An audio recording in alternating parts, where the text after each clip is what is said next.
Can I have just a little? I think this is okay. Can everybody hear okay? Yes. All right.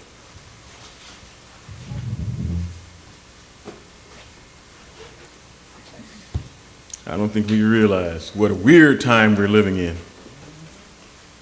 Or maybe we've just gotten so used to weird until we just accept it. We're in a firestorm of accusations that are flying back and forth from powerful men in Hollywood. And not so many, but a few powerful legislators. I really thought that most of that would have come out of Washington, because in doing some studying, you find out that there's a large pool of filth there. Because the details haven't come out yet, I won't say too much about it, but it's there.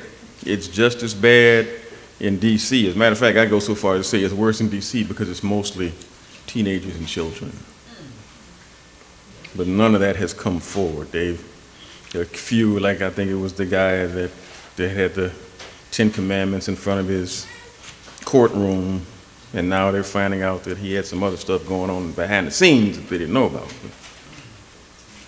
And right now, the emphasis seems to be more on Hollywood than anywhere else. And I'm sure we all have opinions about it. I do as well, but my opinion is not nearly so important as the thoughts of Elohim. These are the thoughts that should lead us here to the point where we realize that we don't have all of the facts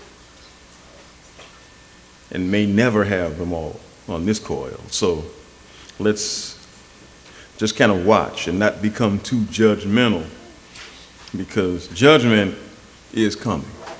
It may not seem like it. It appears that a lot of this stuff is so old that the statute of limitations has gone away on a lot of it. And you almost wonder if Satan didn't plan it that way to make people very upset and make them get all ripped up and ready to do something. Yet, according to this law, there wasn't a lot that could be done about it, which does get kind of frustrating, but that'll be the impairment in the statute of limitations according to this law. That there's a law coming where the rich and the powerful will no longer be allowed to step on the poor and powerless. Let's read a little bit on that. Let's drop anchor. Isaiah, the 50th chapter, the 10th verse. Isaiah, the 50th chapter, the 10th verse, where it says, "Who among you is in fear of Yahweh, obeys the voice of his servant?" And believe me, there are a few in Hollywood or in our state houses who should, if they don't, truly fear the true word of Elohim, who walks in darkness and has no light. Who trusts in the name of Yahweh and depends on his Elohim. Look, all of you are kindlers of fire, who gird yourselves with flaming arrows. Walk in the light of your fire, and among the flaming arrows you have kindled. You shall have this from my hand, says Yahweh.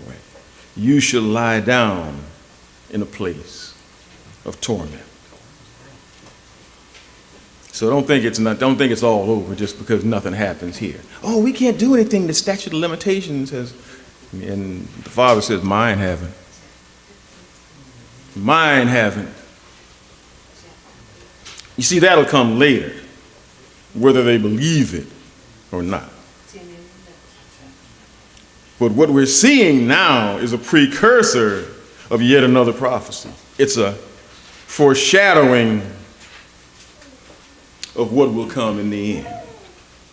Yeshua proved it to the Pharisees before they sent him to the Roman authorities, but They didn't hear him either. We've pretty much been there all day through Matthew, but let's go to Luke, the 12th chapter, the 2nd verse. And get a little different look at this.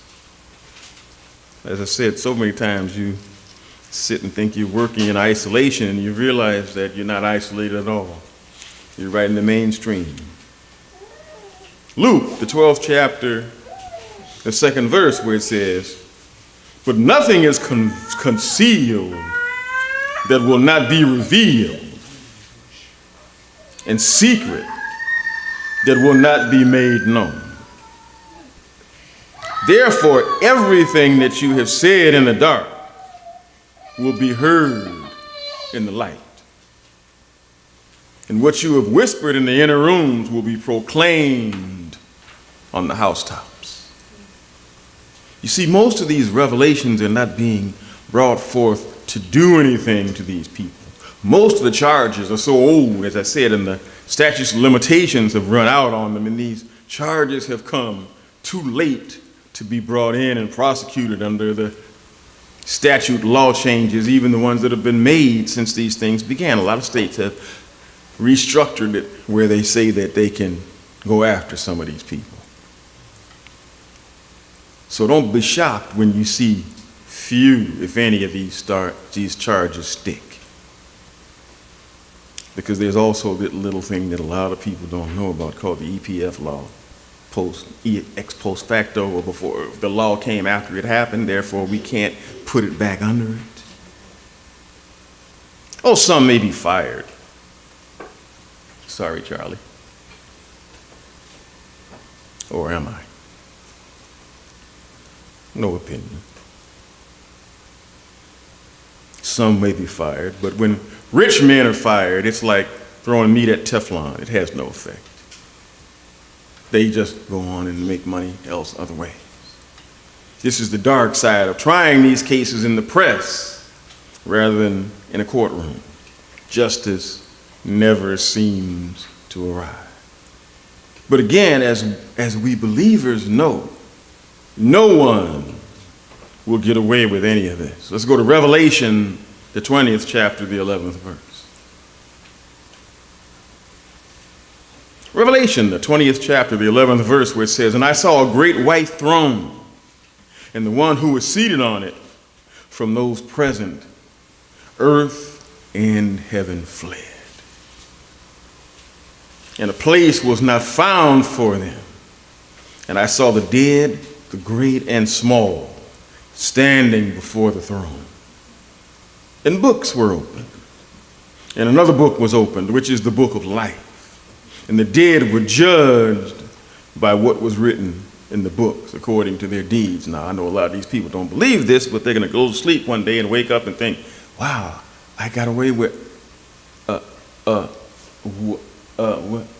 what's going on here? Judgment. What? Think again, friend. Come here. Verse 13. "And the sea gave up the dead who were in it, and the death and Hades gave up the dead who were in them. And each one was judged according to their deeds. And Hades and death were thrown into the lake of fire." This is the second death, the lake of fire. "And if anyone was not found written in the book of life, he was thrown into the lake of fire." This is helpful. That knowledge that it will be corrected at the great white throne. But what of the harmed now? What of the harmed now? For title, we'll call this one, "True Forgiveness Leads to Thankfulness." True forgiveness leads to thankfulness. You see, we live in a world full of people who know nothing of how to live successfully. Seems the less guidance we have, the more likely it is that we will intentionally or unknowingly hurt someone else. Empathy and the feelings of others are of little importance in this fallen age, and the more we are hurt, the more likely it is that we will hurt someone else. If the hurt is deep enough and damaging enough, we may spend the balance of our lives silently drawing others into our little world of pain. What was that old saying? I've heard it so often now, I forget who said it first, but I think we've all heard it too. It says, hurt people hurt people. Sometimes the hurt is so deep, such as when a spouse or a parent betrays our trust, or when we're the victim of a crime, or when we've been harshly treated, or as it is so popularly used now, bullied. Anyone who has suffered a grievous hurt knows that when our inner world is badly disrupted, it's difficult to concentrate on anything other than that inner turmoil and that pain. Unless, of course, we have a strong spiritual connection to our Messiah. If we don't have this strong connection, the pain can be insurmountable. It can lead to self-destructive behaviors when we hold on to hurt, when we're emotionally and cognitively hobbled, and on some level all of our relations will suffer. Notice what happened, as an example, in the family of King David, when one of his sons, Amnon, lusted after his sister Tamar. It was not love as we know it. We'll figure out what it is as we go along. We'll come to see that as the story goes on. And we hope that there are younger folks here listening somewhere to understand that there is a difference between love and what Amnon was feeling. 2 Samuel, the 13th chapter, we'll start at the first verse. 2 Samuel, the 13th chapter, the first verse. And afterward it happened that Absalom, the son of David, had a beautiful sister, and her name was Tamar. And Amnon, the son of David, loved her. His own sister. Leave it alone. It gets worse. And Amnon was distressed, even to becoming sick, because of his sister Tamar. For she was a virgin, and it was hard in the eyes of Amnon to do anything to her. And Amnon had a friend, and his name was Jonadab, the son of Shimea, David's brother. Well, this thing is all the way incestual, huh? And Jonadab was a very shrewd man. And he said to him, "Why are you, the king's son, so lean morning by morning? Will you not tell me?" And Amnon said to him, "I love Tamar, my brother Absalom's sister, my half-sister." And Jonadab said to him, "Lie down on your bed and pretend to be ill." And he listened. That's the sick part. "And your father will come in to you to see you, and you shall say to him, 'Please let my sister Tamar come in and give me food to eat. And she shall make the food before my eyes, so that I may see and may eat from her hand.' And Amnon lay down and pretended to be ill. And the king came to see him, and Amnon said to the king, 'Please let my sister Tamar come, and she shall make 2 cakes before my eyes, and I shall eat from her hand.' And David sent home to Tamar, saying, 'Please go to the house of your brother Amnon and make food for him.'" Can't say no to the king, right? And Tamar went to her brother Amnon's house, and he was lying down, and she took the dough and kneaded it and made cakes before his eyes and baked the cakes. And she took the baking pan and poured out before him baked cakes. but he refused to eat. And Amnon said, cause every man to go out from me. And every one of them went out from him. And Amnon said to Tamar, bring the food into the inner room, and I shall eat from your hand. And Tamar took the cakes that she had made and brought them to her brother Amnon in the inner room. And she brought near to him to eat, and he laid hold on her and said to her, come lie with me, my sister. And she said to him, no, my brother, do not humble me, for it is not done in Israel. Do not do this foolishness. And where should I go? Where should I go because of my disgrace? Where should I go in my disgrace? And you shall be as one of the fools in Israel. But now, please speak to the king, for he shall not withhold me from you. He gave him a way out. He says, hey, if the king says it's okay, nobody's going to say anything. She didn't say it was wrong. She said, if the king says it, they're going to let it go. But he was not willing to listen to her. He wasn't interested in a relationship. Now we begin to understand what he really wanted. But when you see the results, you'll understand what I'm saying. Verse 13, and where shall I go in my distress? And you shall be as the fools, but please speak to the king, for he shall not withhold me from you. But he was not willing to listen to her voice, and he was stronger than he, and he humbled her and lay with her. They were being nice about it, but he raped her. Basically, he raped her. But notice how the feelings in him changed after the dirty deed was done. The feeling changed. This is how you know, little ones. This is how you know the difference between lust and true feelings of love and caring. They don't end if they're real after the sex. This is why we're told not to do these things outside of marriage, no matter what the world says. Heck, the world says, let's be honest, the world says if a man wants a man, it's okay. The world says, we'll accept the marriages. It's fine. Go ahead and do that. That's okay.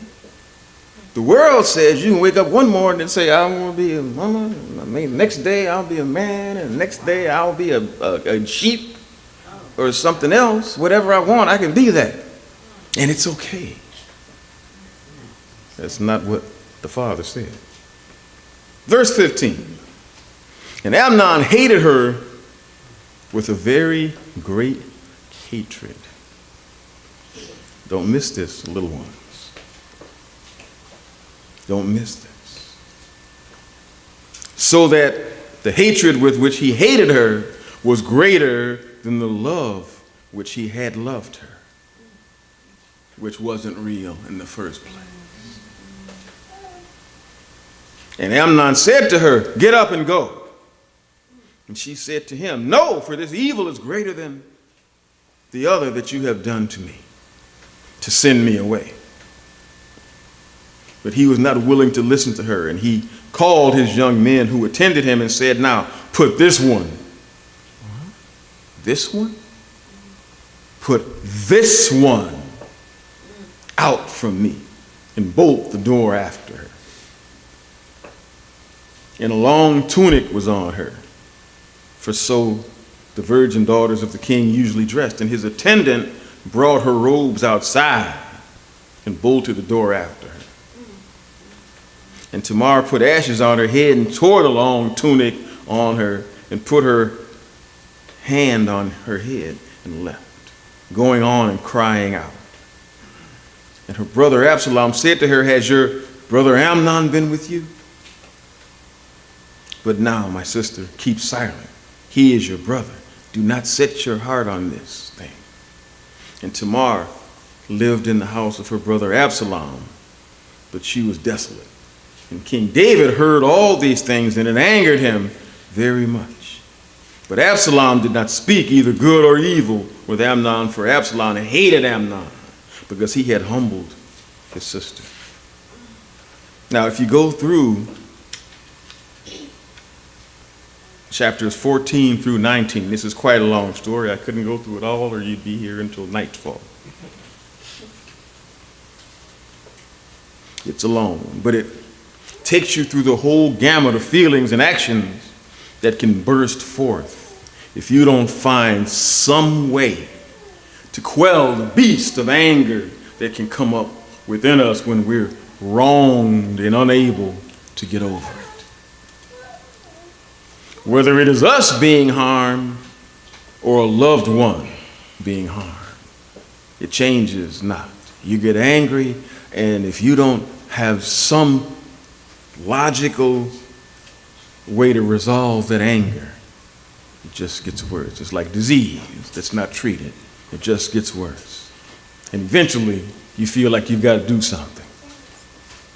In this story, Absalom's need for revenge was so great and bottled up that before the story is over, he has assembled all of the warriors of the tribes of Israel and a few enemies against his father David. David tried to save Absalom, but his general Joab had to kill Absalom to quell his out-of-control anger. And David's outpouring of grief nearly caused his enemies and his armies to go against him. Let's go to Samuel, the 2nd chapter, the 19th verse. 2 Samuel, the 19th chapter, the 1st verse.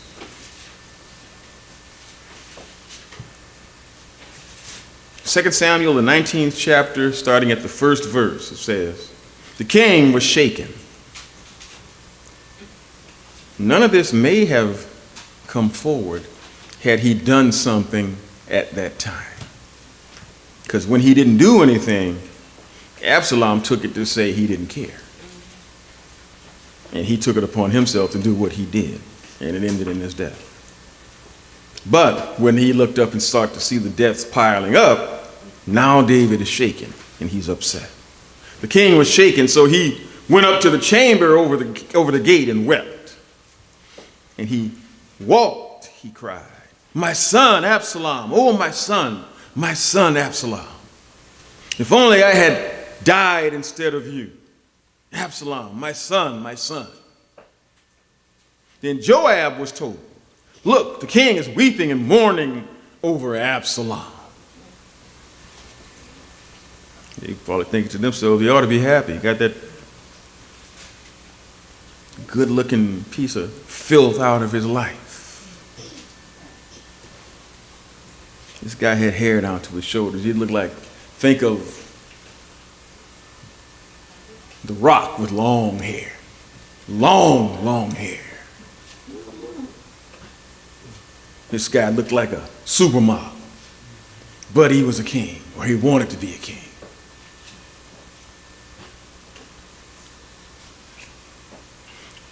Go back to verse 2. Then Joab was told, "Look, the king is weeping over Absalom." So the victory that day was turned into mourning for all the troops. For the troops heard it said that day, "The king is grieving over his son." So the troops entered into the city stealthily that day. They were ashamed to come in, like troops who were ashamed after running away in battle. It was almost like they felt like they lost, because the king wasn't happy about the victory. Verse 5, the king covered his face and cried with a loud voice, "My son, Absalom, oh my son, my son." Then Joab came into the house to the king. Isn't it a good thing that we have, every once in a while you run upon somebody? David had a few. He had Nathan, he had Joab, who finally came in. Let me slap this guy and wake him up.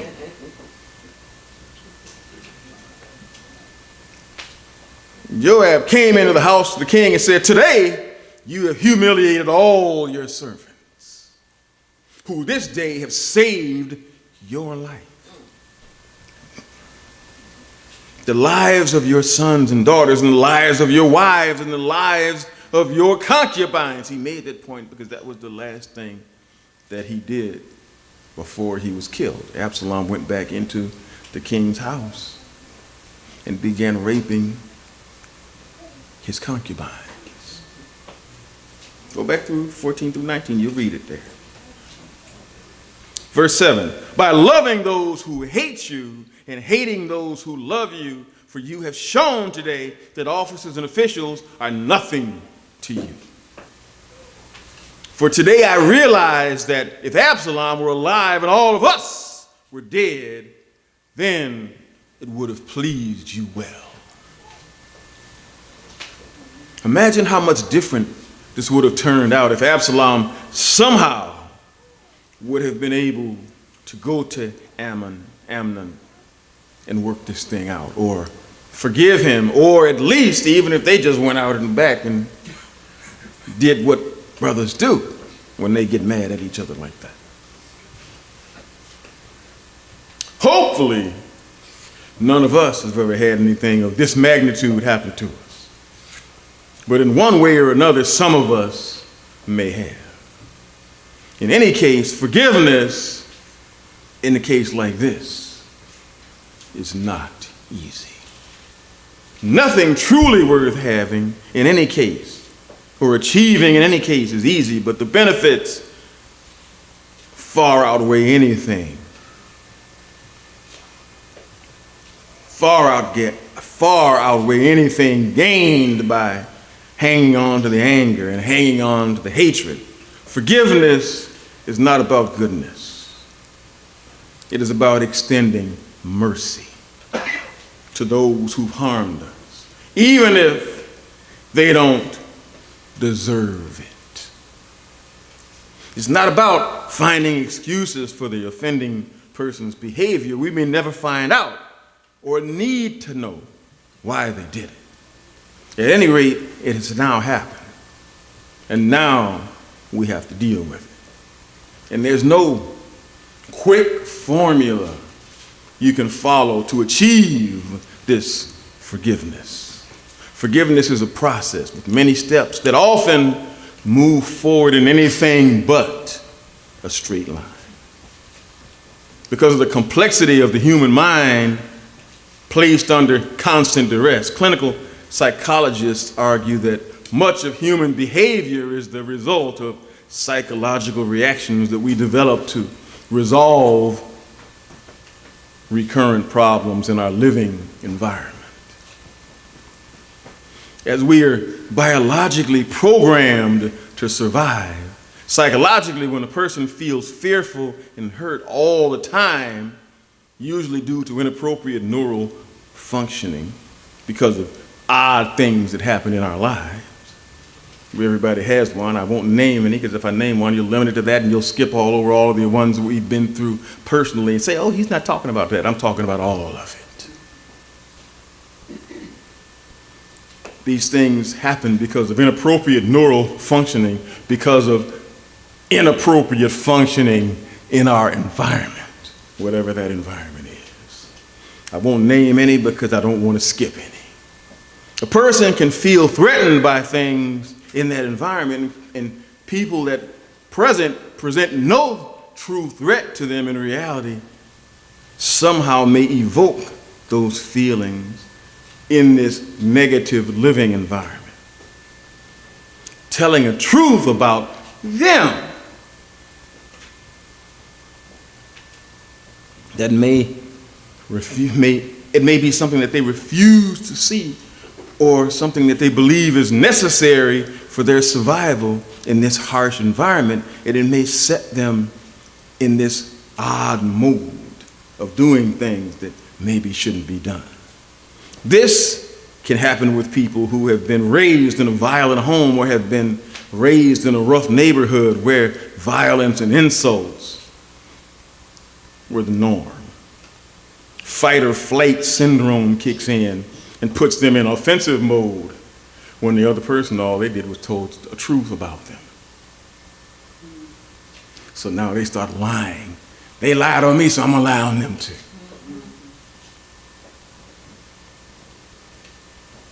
At this point, as I said, they act out in some way that is abnormal to those not raised in this hostile environment, or one similar to it, or one who has Or maybe this person had came up in that same environment. Might even be a brother or sister who maybe have gone and gotten some help, got some counseling, and got past it and overcome it. But that action that the other person brought to them might be psychologically abnormal, or it might be illegal. Or you say something to some people and they'll haul off and start to fight. Because they think, oh wow, he's attacking me. No.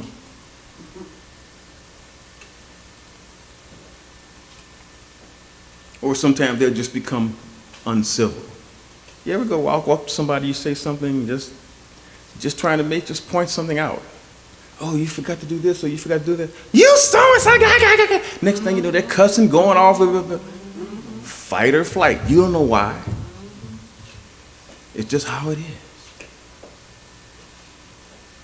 Most people will not long abide it. Next thing you know, you come at you. If he come at me again, I'm gonna. Or sometimes they come at you a little bit worse than that. Next thing you know, you calling the police, and this person goes away. When all they really needed to do was maybe because of their environment, might have gone and gotten some counseling.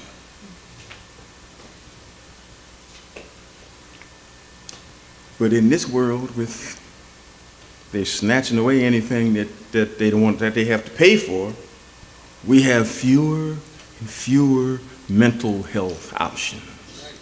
Much of this behavior that we find on the street and in homes with no recourse, save for calling the police or the authorities, because you can't send them to Mantino anymore because if you've been up there, it's abandoned. There's nothing up there. You can't send them. There were 5 or 6 mental health facilities in this area that you could have sent it to, either one of them. Mantino was the biggest one, that's why I bring that up.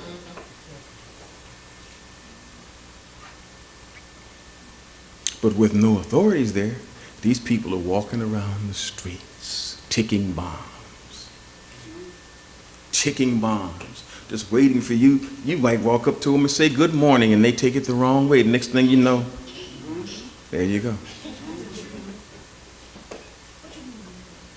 But you see, in the case of anger or hatred or violence, the emotion is often so horrible and so powerful that the person feeling it, you're not thinking of them thinking of everything that they've gone through for the last 15 years at home or in their home environment or at work. Think about what all these actors went through at work. Hey girl, I don't know you, and not like that. But if you say anything, I'm gonna fire you. Maybe you do it next time, she might pull out a, oh, that's not a knife. This is a knife. But we think, oh, wow, why did she do that? She went nuts. No. She had been under that pressure for so long until he finally pushed the wrong button and got what was coming. I'm not going to say he deserved it. Let's just say he got what was going to come when you mess with somebody that's been under the gun to that level for so long. It is what it is. Yet, on some deep moral level, that person knows they're hurting others, but the compulsion to eradicate the bad feelings they have internally on some psychological level feel like that's more important to hurt somebody else than to continue to deal with that pain inside. Hurt people, thank you. It's easier to be negative than to walk a moral path or an ethical path and do the right things. In essence, I think it's very likely that the act of imposing pain on others might be merely symptomatic of overflowing negative emotions within ourselves. Every person has a threshold for pain. The breaking point is when the dam of self-control breaks and the pain just flows out all over anyone in its path. Untreated, this turns into murders, rapes, church shootings, the kind of hate spewed in the Las Vegas mass shooting on October 1st. Now, the media will never admit it, and they'll never put it in these terms because they just want to make money off of it. Oh, they thought it was terrible, especially the folk that were there. You should have seen the media running. But most of this is a result of their own nonsense to a degree. I'm not blaming them completely for it, but let's understand something. A lot of this anger, especially the Las Vegas shooting, if you read some of the rantings of this man, it was because of the increasingly mean-spirited partisan politics of these days, which will only get worse as the economy teeters on the brink of collapse. What did Yeshua ask of the people even in his time? Their immediate worries would end, they thought, when he died at the stake. Yet their spiritual leaders' sin and their malice swept him to the stake. Was it only their fault? No. He died for us all.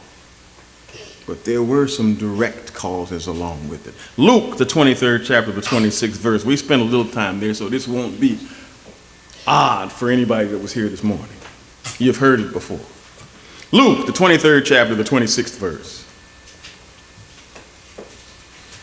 And as they led him away, speaking of Yeshua, having laid him on a certain Simon, a Cyrenian, coming from a field, they put the stake on him to bear it behind Yeshua. And a great multitude of people were following him, and of women who also were bewailing and lamenting him and turning to him.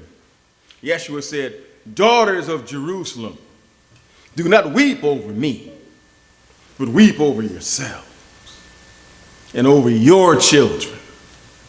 For behold, days will come in which they will say, your children, blessed are the barren, and the wombs that did not bear, and breasts that did not suckle."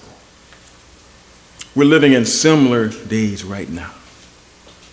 Hatred and bigotry of all kinds are rampant. True agape love is rare. And every move of some is set to squash any kind of genuine feelings in everyone. Some know what they're doing. Others are blindly doing what they see in the media, and in others believing it to be normal and acceptable. Everybody else is all angry, so I got to get angry too. Saints, much of this behavior is not normal. Therefore, according to Elohim, it is not acceptable. The deeper we slide into this fallen age, the less people seem to want anything to do with anything that has to do with goodness, mercy, gratitude, or love. It's sad, but very true. We have all seen it, and it would be a waste of time to try to expose them all here. It would be like pointing out a counterfeit dollar. The best way to expose them is to put up a real dollar. Become very familiar with it. So that when you see the counterfeit, oh, I know what that is. I don't want to have anything to do with that. And you just leave it alone. The fakes will be immediately exposed once the reality comes into play. The same is true of ingratitude and mean-spiritedness in all of its forms. The best way to expose it is to learn true forgiveness. One of the fundamental teachings that any modern church can emphasize is the true method of forgiveness, a method that has been misinterpreted, mistaught, and thus unlived by so many believers for so long because of the easy belief concept attached to it. It is not easy. As I said, nothing worth having is easy to obtain. But it is not supposed to be this hard. Most want to make it easy by declaring that Yeshua forgave those who placed him on the stake. But not all at once. Not all at once. Let's put a microscope on that one and take a deeper look at it. There's a little nuance here that is often overlooked. We can't do that today. Let's go back. Luke, the 23rd chapter, 26th verse.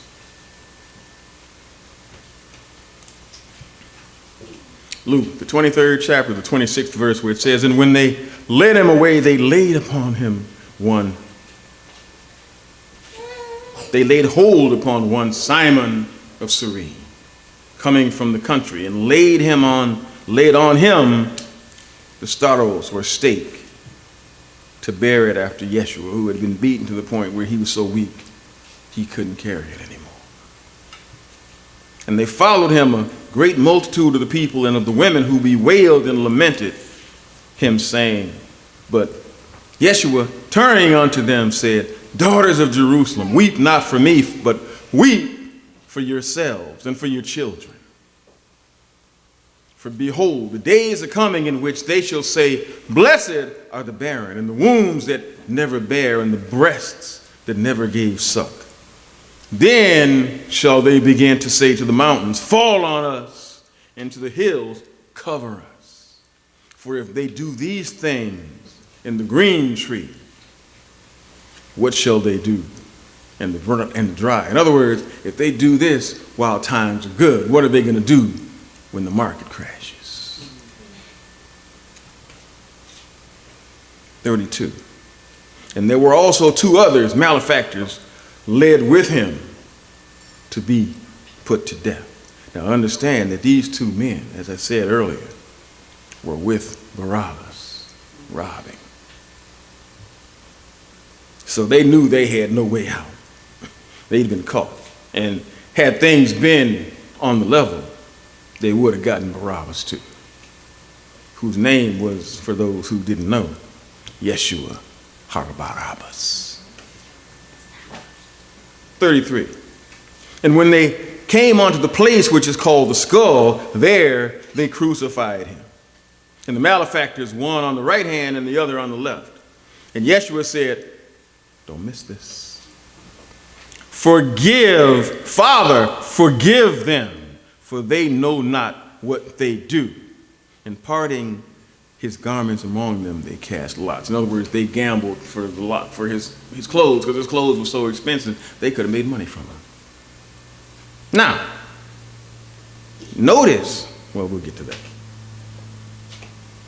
Most likely, when you hear this sentence, Father, forgive them, for they know not what they do. Here, Yeshua was speaking of the Roman soldiers charged with doing the deed of hanging him up there. They didn't know. They were just taking orders. Heard that argument before. It didn't work either, did it? They said the same thing to a lot of the men that were in the camps. In Auschwitz, Dachau, Bergen-Belsen, working for Hitler. When they brought him forward in the Nuremberg trials, a lot of them, the only argument they could make was, I was only giving orders.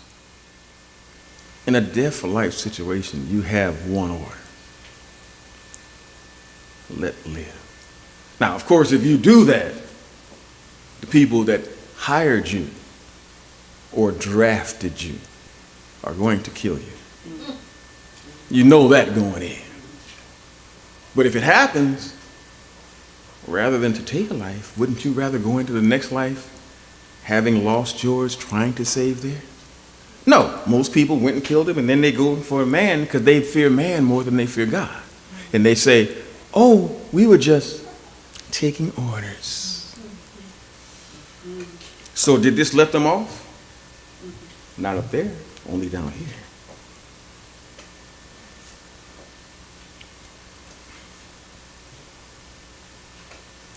These soldiers were charged with doing the deed. But there was no charge because they were told to do the deed by their superiors. Having little pay, show you how little pay they had, they sat around and cast lots for Yeshua's clothing in order to have something for their pockets. And they had no leeway from which to choose to refuse to perform the execution. He obviously, in this case, was not speaking to them when he said, forgive them, for they know. He was talking about them, forgive them for not what they do, but he was not speaking of the Pharisees. They knew exactly what they were doing. Nor of the common Hebrews who initially praised his entry to the city, calling him Messiah, laying all manner of leaves and foliage. They were telling him, this is our king. Now all of a sudden, crucify him. He wasn't letting them off. Because you see, their weakness of faith in general led to this event and ultimately led to the sacking of Jerusalem some 50 years later by General Titus, whose brother Vespasian became emperor after the death of Nero. Obviously, they will be raised in a resurrection of Elohim's choosing, but that is the difference.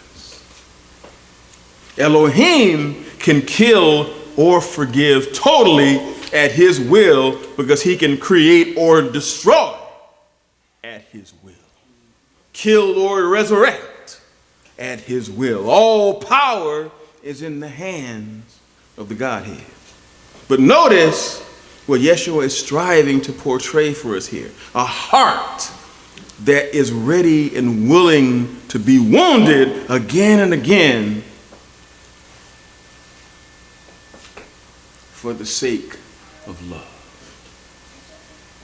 And for the sake of becoming in the flesh what we aim to complete in spirit. A heart that is a reflection of the heart of the mighty God, the Father. Yes, as I said, it's not quite that simple when you break it down.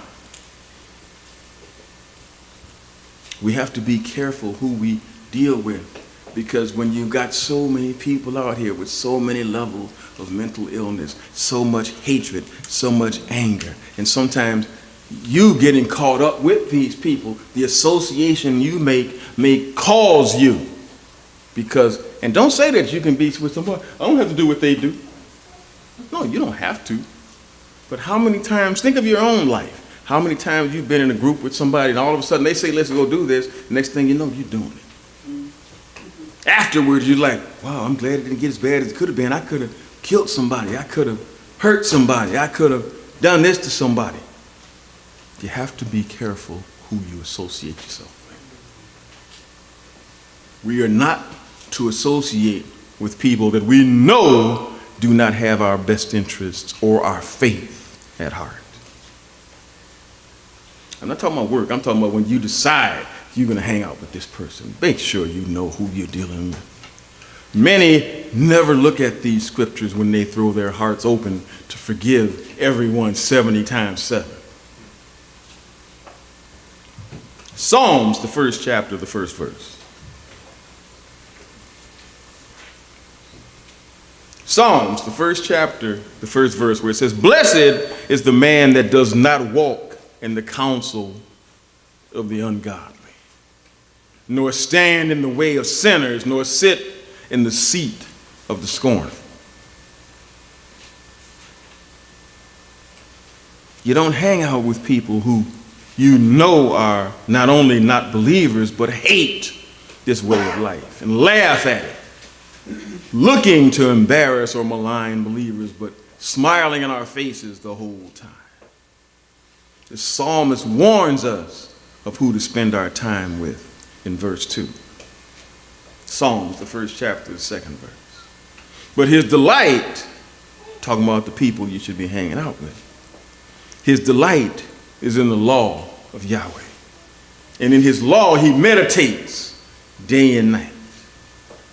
And he shall be like a tree planted by the rivers of water that brings forth its fruit in its season.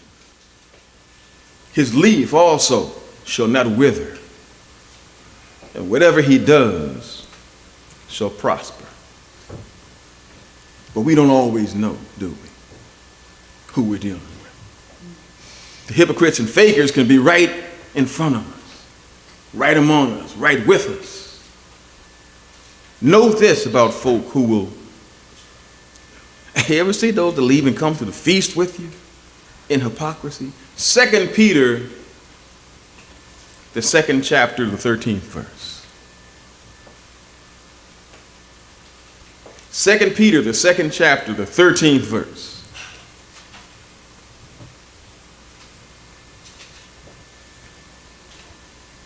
Receiving the reward of their unrighteousness as those that count it pleasure to live luxuriously every day. These are spots and blemishes who eat together with you, while at the same time they revel in their deceit, having their eyes full of adultery and not knowing how to cease from sin, baiting unstable souls, having their heart exercised in covetous practices. In other words, they practice doing it. Cursed sons. That person who always has some new doctrine or some new idea that they want you to accept with no scriptural proof. Can't prove it from the Bible, but they want you to accept it and live by it. The person who is in sin and seems to brag about what they can get away with on those silly Christians or believers. Jude, the first chapter, the 12th verse.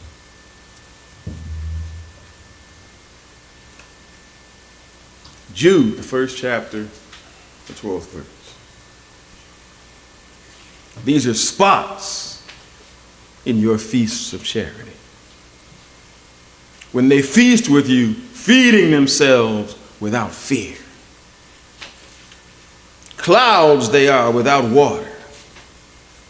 What does a cloud do if it doesn't have any water? Think about it. Let's think about this in a thoroughly meteorological way. Clouds form because of what? Condensation. When it gets to be too much, now that's the nice little fluffy ones you'll see. As they build more and more condensation, they get darker. And they get dark enough, all of a sudden, you get condensation and you get rain. A cloud without rain eventually becomes what? Nothing. It goes away. Amazing what this book will say to you if you listen. If you listen. Clouds they are without water. A cloud without water goes away because it no longer exists. It has no purpose in life anymore. Carried about of wind, trees whose fruit withers without fruit, twice dead, plucked up by the roots, raging waves of the sea, foaming out their shame.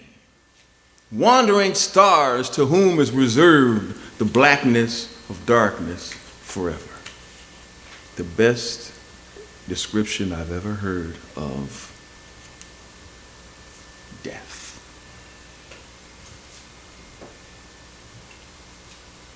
It's the best description I've ever heard of death.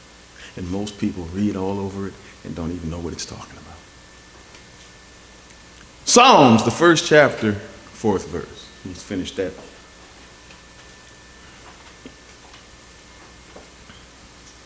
As we have heard what the godly people will prosper. The ungodly are not so, but are like the chaff which the wind drives away. Therefore, the ungodly shall not stand in the judgment, nor sinners in the congregation of the righteous. For Yahweh knows the way of the righteous, but the way of the ungodly shall perish. There is here much proof set forth to indicate that we ought not to make it our habit of making persistent sinners our close friends. It will only bring harm and pain to us. And it will try our faith constantly.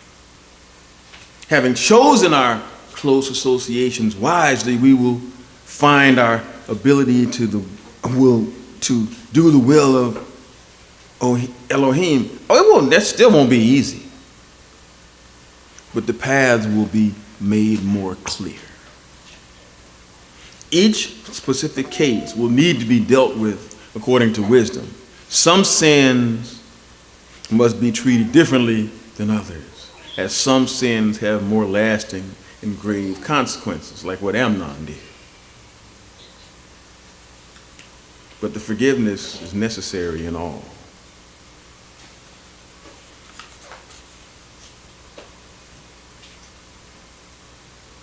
But don't be one of those that just thinks, oh, I can forgive for every little thing, even if they're going to come back and do it every day. At some point, you've got to look them in the eye and say, listen, you got to stop this. You can't just keep, oh, I'm sorry. I'm sorry I slapped you. Oh, I forgive you. Bah! Oh, I'm sorry. Oh, what you going to do? Do that 490 times? At some point, you got to look them in the eye and say, listen, you going to slap me again? Hey, even Yeshua did it. When he was being caught before he was crucified, the Roman soldier, he said something and he didn't like the way he said it. He smacked him and he didn't say, oh, I forgive you. You know what he said? Wait a minute, why did you hit me? He challenged him on it. He said, you hit me. Why did you hit me? If I did something wrong, okay, you got the right. You got the uniform. You can do this. You can say this. But if I didn't do anything, why did you hit me? He's giving you instruction. Yeah, 70 times 7, that's for the Christian who has made that many mistakes, who has maybe has been raised in this rough environment and can't figure things out. And is working things out on the side of your head. Okay, now I can forgive you. But even then, hey, wait a minute. Why me? Why me? You got to know how to deal with this thing. Oh, no, you have to just... No, he said forgive 70 times 7. He didn't say imitate a doormat. Fine line, but you better learn how to walk it. You got to learn how to walk it. Each specific case will have to be dealt with according to wisdom, which this book will give you. Like I said, some sins must be treated differently than others, as some sins have more lasting and grave consequences than others. But in all things, we are called to be ready and willing to forgive and hopeful of fully reconciled relationships through repentance and forgiveness. This should be the life of a true believer. We don't hurt each other because we know that forgiveness is coming, because that is actually a form of evil of its own. We find a soft touch and get over on them because we know we can just keep doing it and they'll just keep forgiving because they have a fractured understanding of what forgiveness is. But always remember, Yeshua knows our hearts. He knows our minds. Please notice something. Let's go back one more time. Luke, the 23rd chapter, the 34th. He going back there again? Yes. I do that in memory of Mama Small. Mama Small. He gonna read the whole book? I miss her sometimes. I miss her. Mom was just real. Pastor, you gonna read the whole book? Come on now. 23rd chapter, the 34th verse. Then said Yeshua, Father, forgive them, for they know not what they do. And they parted his raiment and cast lots. Number one, note that Yeshua did not forgive them himself. Number one, he asked the Father to forgive them. This took the responsibility out of his hand at this very stressful time in the attempt to remove all possibility of bias. After all, they were killing him. They were killing him. So he had to remove all possibility of bias. And he had seen his own fear going back to Gethsemane and didn't want to interfere with the Father's plan. Oh, what made him feel that way? Matthew, the 26th chapter, the 42nd verse.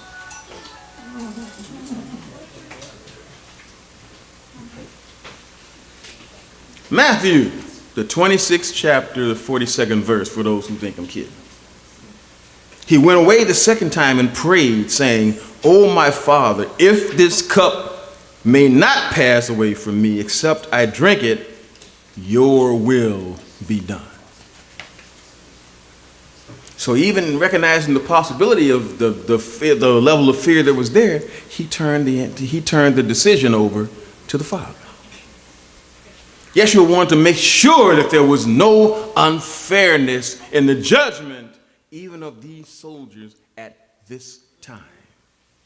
But again, notice the forgiveness he showed even after his resurrection to a disciple whose weakness led to his betrayal.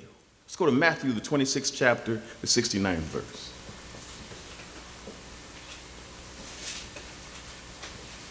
Matthew, the 26th chapter, the 69th verse. Meanwhile, Peter was sitting in the courtyard. A servant girl came over to him. This is while they were going through the whole trial leading up to the crucifixion. The servant girl came over to him and said, You also were with Yeshua of Galilee.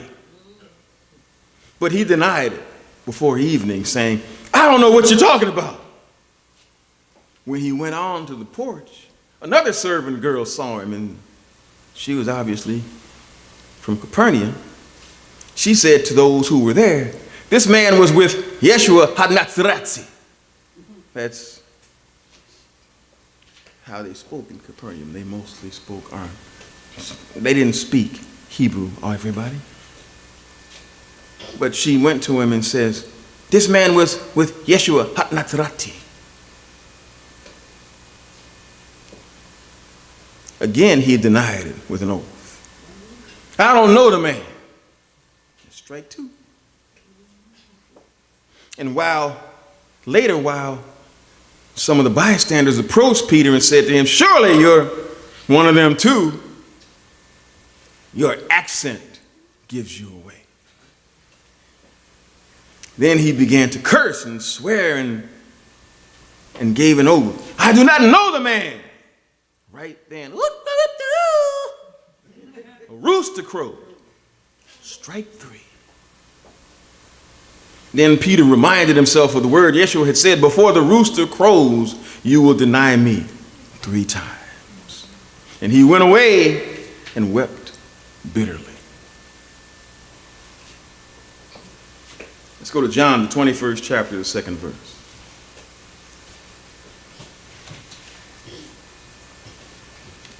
This was after he was crucified, after the 3 days passed.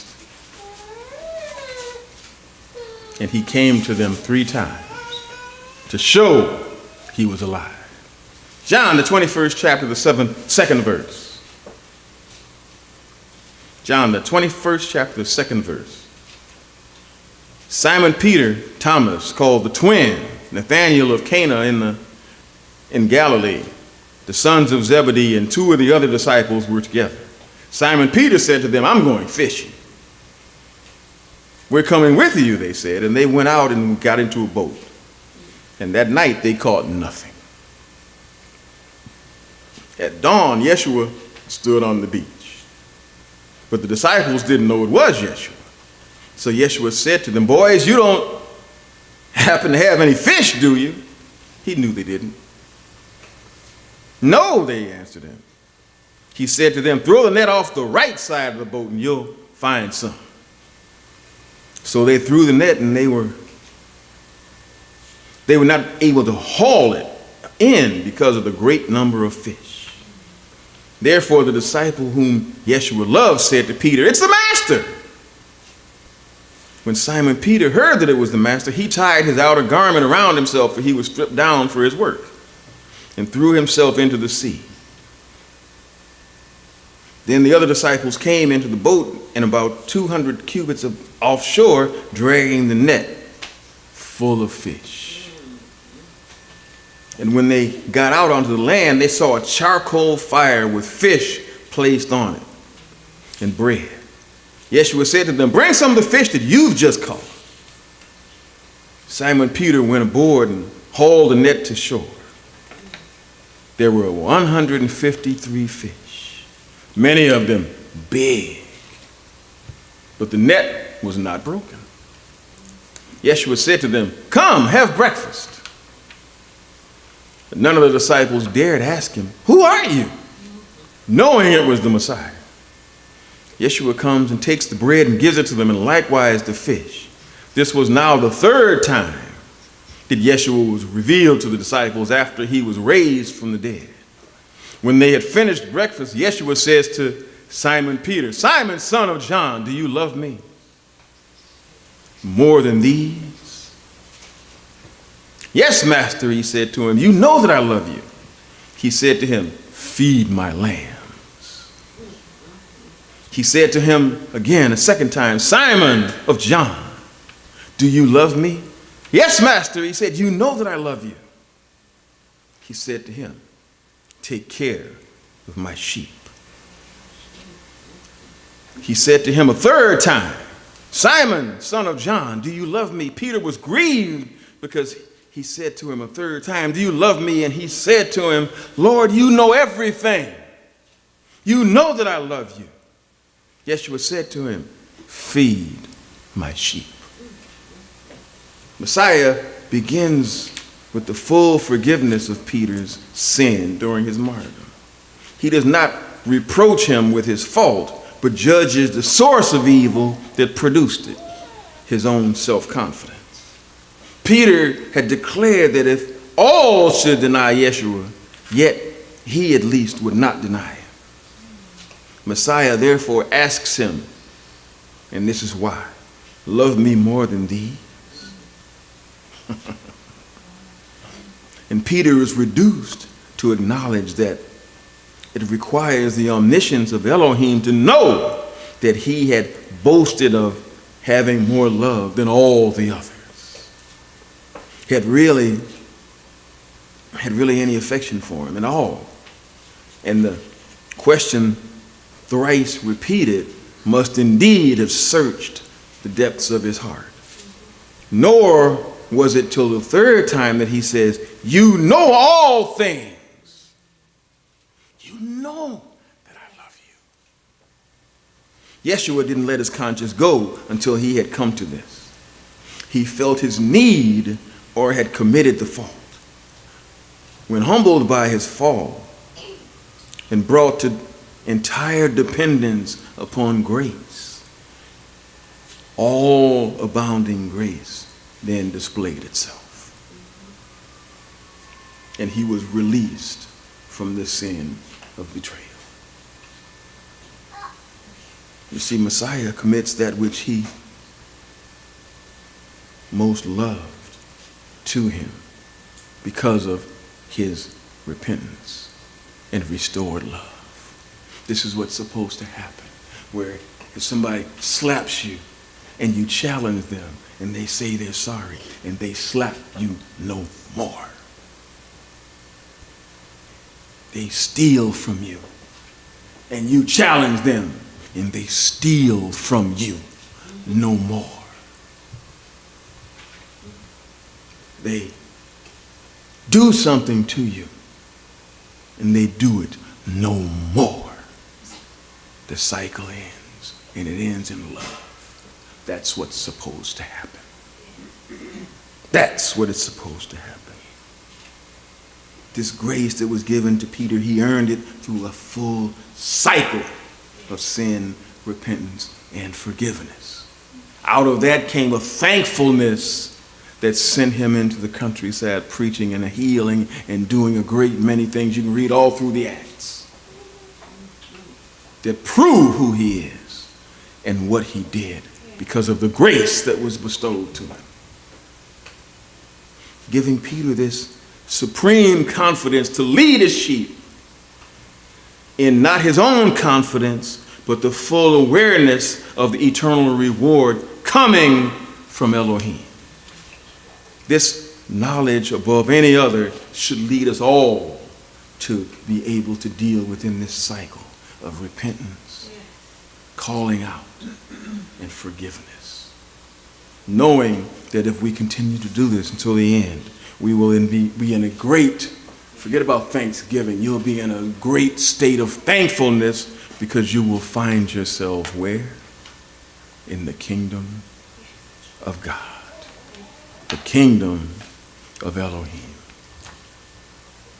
You see, when the cycle is completed properly, true forgiveness leads to thankfulness. Thankfulness will lead to the kingdom of Elohim. God bless you all.